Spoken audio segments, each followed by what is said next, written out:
তো হ্যালো সবাইকে, তোমরা সবাই কেমন আছো? আশা করি খুবই ভালো আছো। আমিও খুব ভালো আছি। তো চলে আসলাম একটা নতুন ভিডিও নিয়ে।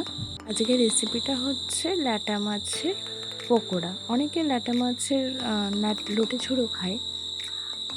তো আমি আজকে পকোড়া বানাবো। তো চলো রেসিপিটা শুরু করা যাক। কেমন করে কী করে বানাই সেটাই দেখাবো তোমাদেরকে। এই যে আমি ল্যাটা মাছগুলো ভালো করে ধুয়ে একদম পরিষ্কার করে এনেছি। তোমরা দেখতেই পাচ্ছ কেমনভাবে আমি পরিষ্কার করেছি। তো তোমরা আমার রান্নার ভিডিওগুলো অনেক অনেক ভালোবাসা দিচ্ছ, তোমরা সবাই দেখছো।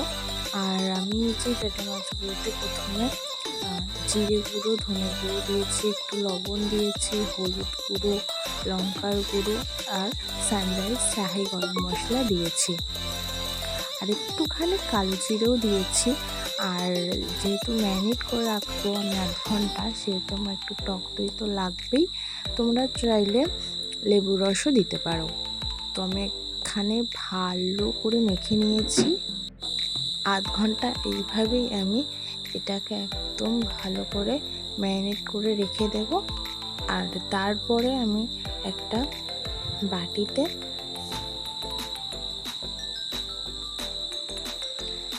যে বাটি নিয়ে নিয়েছি, এতে আমি 3 চামচ পরিমাণ মতো বেসন দেব, আর 2 চামচ মতো আমি চালের গুঁড়ো দেব। তোমরা চাইলে সিদ্ধ চাল বা যে কোনো চালের গুঁড়ো দিতে পারো। আমি এখানে একটু গোবিন্দভোগ চালের গুঁড়ো দিয়েছি, আর লবণ, লঙ্কার গুঁড়ো, ধনে, জিরে গুঁড়ো, হলুদ গুঁড়ো আর একটু স্যান্ডউইচ শাহি গরম মশলা দিয়েছি।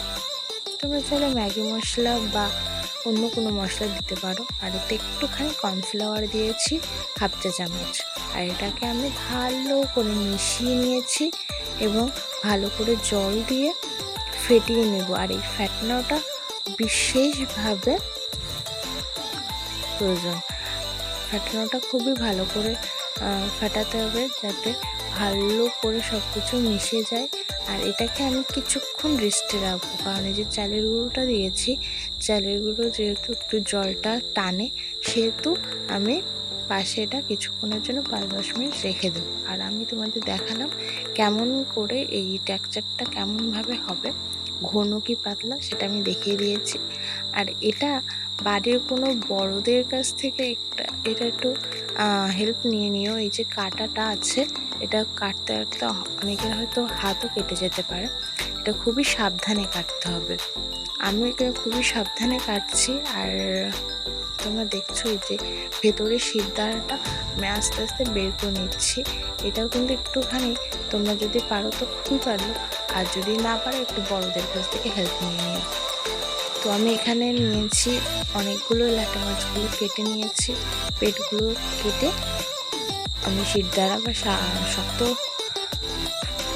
শক্ত যে কাঁটাগুলো থাকে ভেতরে, সেটা আমি বের করতে নিয়েছি।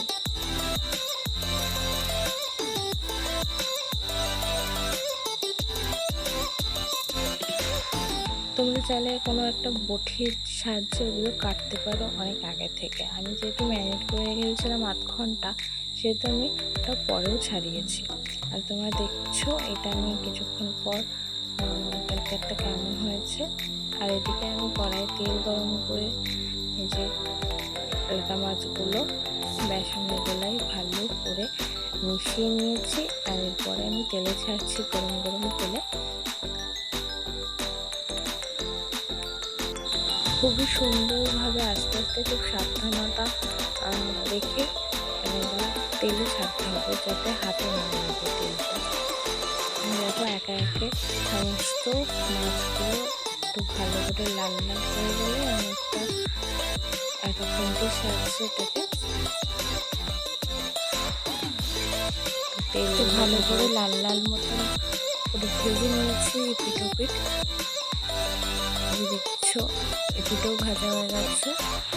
আর একটা ভাজতে হবে একটু লাল করে, সেটাকে ভালো করে উল্টে নেবে। আর এই উল্টানোটা বাড়ির বড়রাই সবথেকে ভালো পারে। আর এই উল্টানোটা